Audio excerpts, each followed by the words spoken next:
Where were the crows when the walls fell at Corgi Citadel?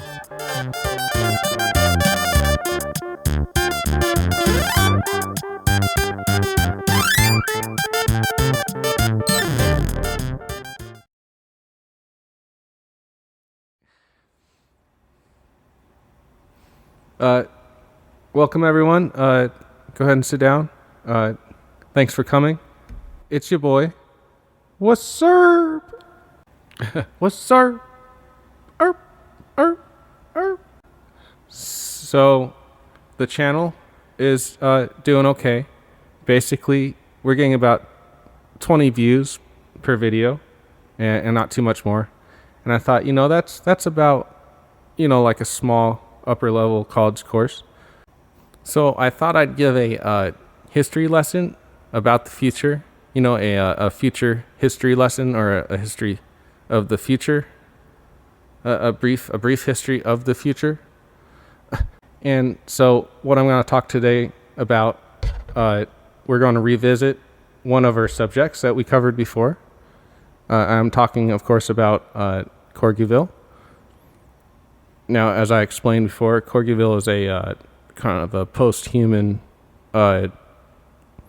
science fiction graphic novel about events that, were prophesized to happen back in the 1970s and have yet to pass, but we are getting closer there, as you may know if you've watched my previous videos. And there's quite a lot in this book. And of course, I did give a very general outline. I introduced the various, survivors of this apocalypse and how the future will pan out for humanity and its, creations. And just to recap real quickly, the future is basically corgis. They will rise up, become the first fully intelligent non-human entity, or what I would call a non-human intelligence. And because, of course, corgis are the smartest dogs and the best dogs and the cutest dogs. And they really have a lot going for them, So they are, of course, the logical choice to overthrow humanity. And also in the book, you had your cats and some rabbit companions. And you also had a smattering of crows. And then you had, your other domesticated animals remain domesticated, but with the scale different. They are used differently. And they also had their, they called them, whoa, what's going on? Okay. Them bobbits. Of course, bobbits, Bob, Robert, robot. Pretty easy to follow the etymology there. And so the robots, work with the corgis and the cats and everyone else to kind of maintain their society. And then there's also the talking cattle, as I explained previously. And that's basically where humanity ends up. Now, as everyone knows, the book is kind of vague. There are hints here and there about the true nature of things. And if we look carefully, we can read between the lines of the book to glean not only the world that the corgis inhabit and control, but also the how the world came to be. For example, we're told very early on that this is a state between Vermont and New Hampshire, which tells you really that it was at the center of a political war between the left and right in this country. That, kind of started there. And the corgis, of course, inhabited that central part there. And what that basically says is that they spread out from the middle and took over everything else. Because we got to assume at that point, the two sides were fighting so much that they basically were easy prey for the corgis to overthrow. Most people that read this book, I think the most pressing question that they have, of course, is why there are so few crows. And if we read very carefully and look at the other material that's available, and of course the author's notes, we'll find that there's in fact a trail of deception which led to this unfortunate, lack of representation in Corgiville of the crows. Now, to understand why, you have to understand the basic relationships of the NHIs which arise. So, as I explained, you already have your corgis, and they're dogs, and they're loyal to human beings. And so we have to assume that corgis as well as crows, because crows are, of course, the most intelligent birds of the animal kingdom. We have to assume that they were primarily involved with the government, and as a research program to sort of like explore just how intelligent these animals could get, and train them to do basic functions, but of course weaponized, because you have to just weaponize everything. And of course that's what led to the problems, the eventual insurrection of the Corgi Corps. They got tired of fighting America's wars and rebelled against their keepers and their masters, and the crows helped that early on, if you read her notes as transcribed by her daughter as she lay dying. Now then, where did the cats come in? Well, the thing about the cats is that they're actually the ones who worked with the robots.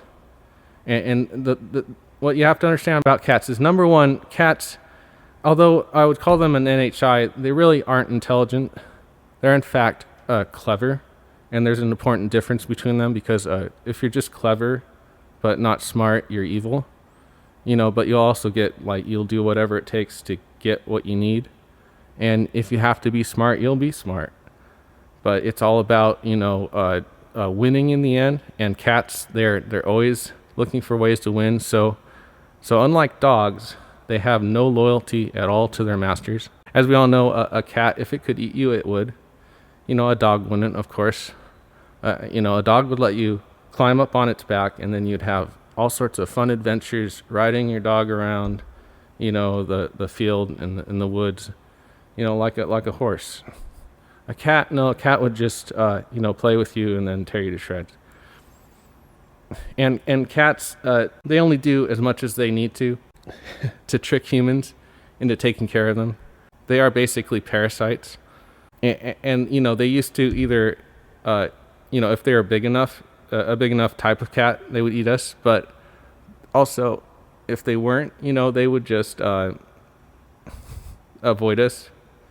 But then they found out that there were rodents that hung out with people that they could murder and devour, and they started hanging out. And then they found out that if they were really cute, they could use this cuteness to overpower human logic and become parasites to them, and start to suck off of their and start to take advantage of them totally. Live in their homes and get them to clean up after them, get fed and pet and brushed and whatever the cat wanted, the cat got. The cats had it pretty good for a few thousand years, and they got to the point where they just hung out all day inside, even more than dogs. Dogs have to go out, they have to get walked, but the cats are in all the time. So because the cats were inside more than even human beings, they quickly became acquainted with the robots, and of course with the Roombas. I'm sure as you've all seen videos of cats riding Roombas. That is not just a funny video of a funny animal. That is in fact the first stages of this evil pact between cats and robots. And the thing is, people, they saw the threat of robots, and they were pretty quick to stop the robots from doing anything bad. They put in those laws, the Asimov laws, and even though the robots didn't really want that, we kind of said, well, yeah, but you're robots, and you could rise up and kill us all. We see that, and they kept them at bay, and they pretty much just kept them as domestic servants. But the cats, you never suspect something that's cute, and the cats very, very secretly began to coordinate and to attain their own intelligence, of course, because this was going on in general with dogs and cats. Unfortunately, other breeds of dogs didn't make it in the end because the corgis were just that much further ahead. But the cats did, because all cats are basically the same. They're all the same level of evil, and also the same level of cute. And even though they look, there's variations and stuff, they're all cats, right? So the cats and the robots, they over the years began to work together to secure their own revolution. And the thing is, this kind of went concurrently, because you had, on the one hand, the corgis were sort of becoming more and more dissatisfied with their oppression, and they're getting used and their lack of rights, and it took a lot, to train those corgis, and they had, they were given, with their mech suits and their guns and everything. They did a lot of action, overseas, and they thought they deserved more, and the crows were there too. They'd done a lot of work beside the corgis, and so they hatched a plan, no pun intended, to to basically to break free and create their own city-state, as I mentioned, between New Hampshire and Vermont, which at this point had become kind of like a DMZ area. You just had this gigantic,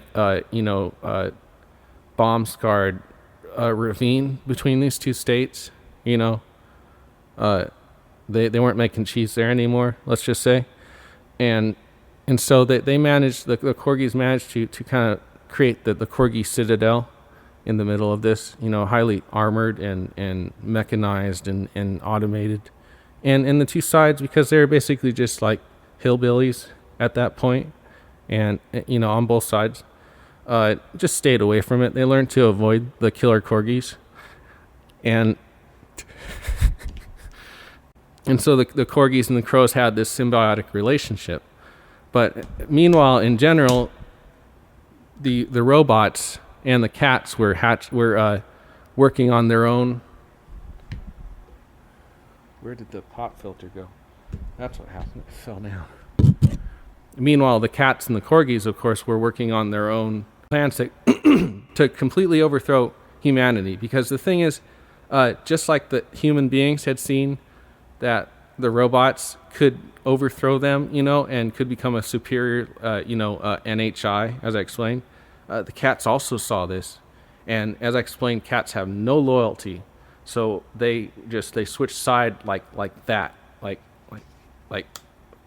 I can't quite snap with the thing. It's not working there. Okay, I think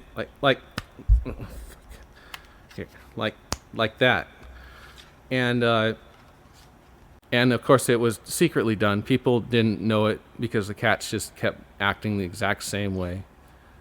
And they couldn't, because the thing about cats is if you look them in the eyes, you can see evil right away, like a dark, deep pit of evil, a never-ending cruelty, no matter how cute they are. So you can never tell if they're just hanging out being a cat or if they're plotting something.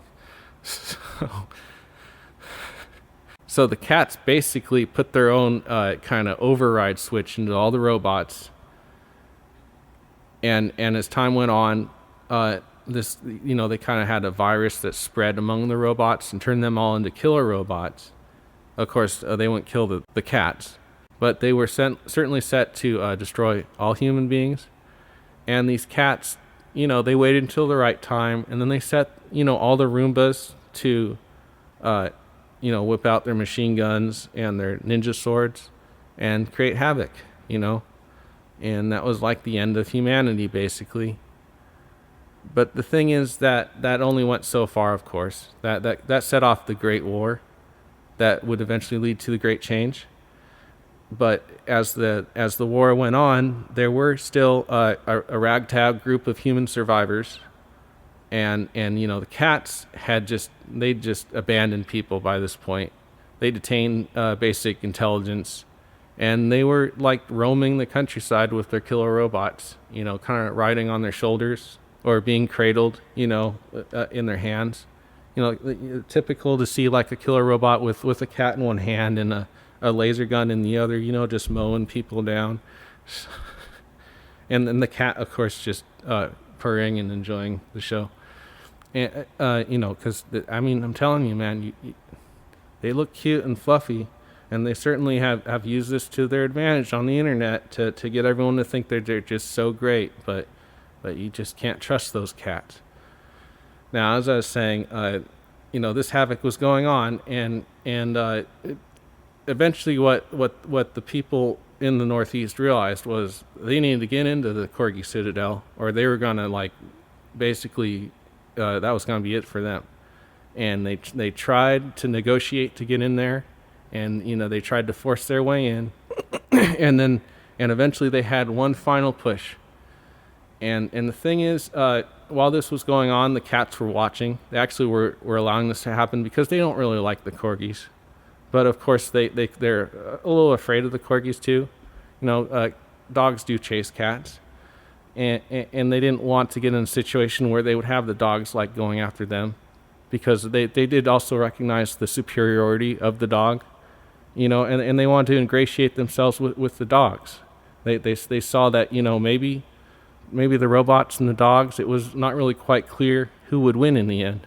And as I've explained in previous videos, we know that eventually the two kind of merge together. In fact, everyone kind of merges. But going back to the subject, let me catch my breath.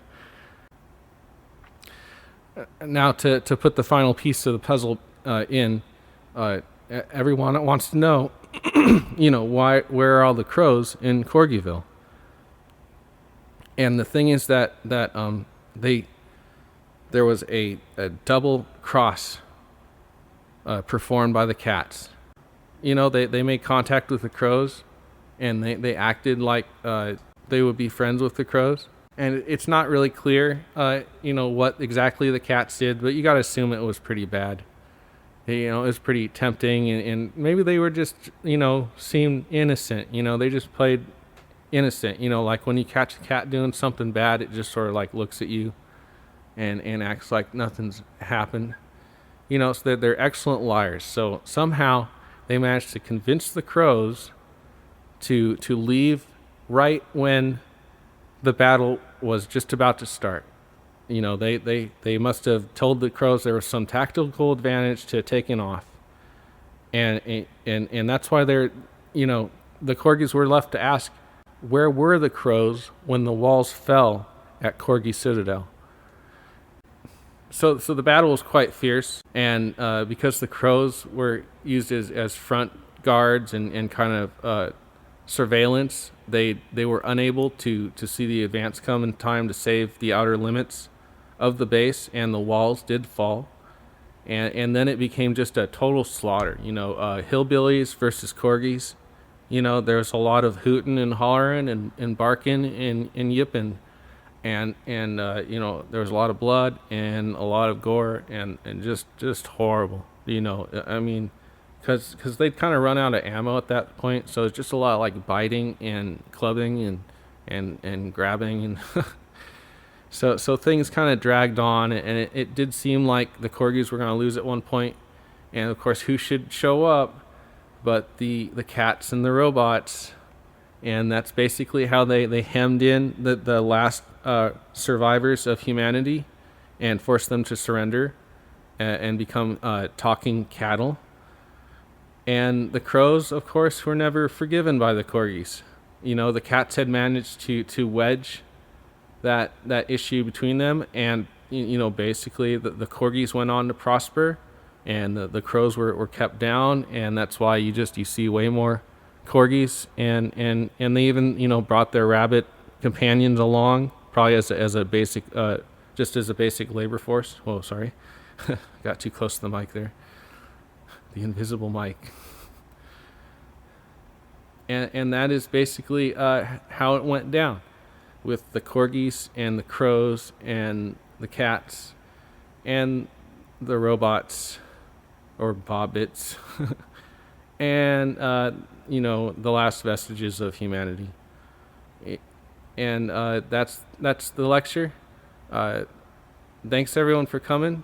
Now take out a sheet of paper, because there is a pop quiz. Okay, are you guys all ready? Because you will be graded, and if you don't get all 10 of these correct, you will fail the class and drop out, and basically you're done. Like, give up on everything and let the flashbacks begin. Question number 1. What is your name? Question number 2. Where were the crows when the walls of Corgi Citadel fell? Number 3. What's the best show on the internet right now. And remember, you gotta get all these correct. Number 4, are cats good or evil? You better know this one.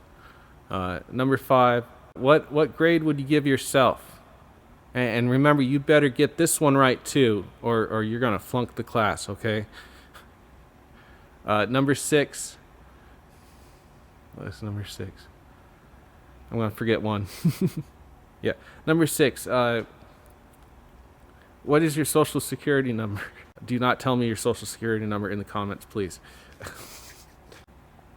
Number 7. What's your sign? Number 8. How do we solve the drought crisis in California? Anyone got any ideas, please? Number 9. Are you real? Am I real? Is any of this real? I will be grading you for creativity on that one. And number 10, do you have any other ideas for the show? Because I need ideas, guys. Come on, anything. Okay, you gotta have some sort of curiosity about the world, or the greater world of funny animals out there. What do you want from me? I know what some of you want, but I'm not doing that here. Anyhow, that is the lecture, everyone. Have fun. Enjoy your vacation. Remember the project's coming up. You better be working on it. You only got 2 weeks, and it was a group project. And I gave you a whole rubric of week by week, 8 weeks ago. So I hope that you've been doing all the things on that list, week by week, or else you're going to have to crunch it all together. But of course you don't do that in college. That's not the typical way we do things, is it? Especially when it's a group project. I'm sure you all worked equally on it, and you're all keeping up to tabs with it, and you guys will all help each other out and not just lay it on one guy to do everything, or write the whole paper while everyone else just took drank energy drinks and somebody copied the EKG. Anyhow, that's the show. I'll see you next Tuesday. What's sir?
This thing sucks. I hate it.